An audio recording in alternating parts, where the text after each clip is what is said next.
பனைமரம் ஏன் முக்கியம்?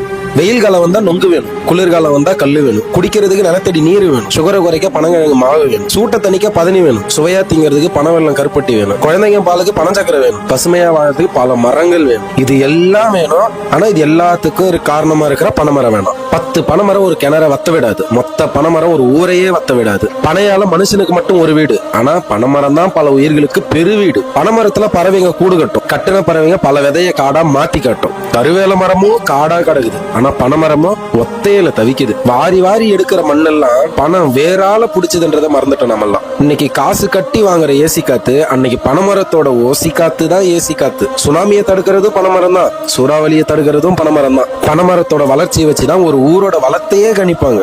ஒரு அண்டா வைக்கிற இடத்துல வாழற பனைமரம் அம்மா இடத்த புடிச்சுக்குதுன்னா அறுத்து வெட்டி கெடாசுறாங்க. 100க்கு மேல பயன் தர ஒரு மரத்தை சூளைக்கு வெறும் 100 ரூபாய்க்கு வெட்டுறது எவ்வளவு பெரிய பாவம் இல்ல?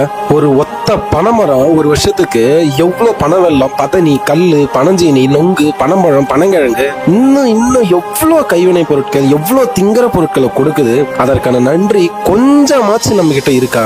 பாலைவனத்துல கூட வளர்ற பனைமரம் பாவம் இந்த தமிழ்நாட்டுல பட்டு போகுதுன்றது எவ்வளவு அவமானம். அடுத்த தலைமுறை சாக போகுதுன்றதை புரிஞ்சு பனைமரம்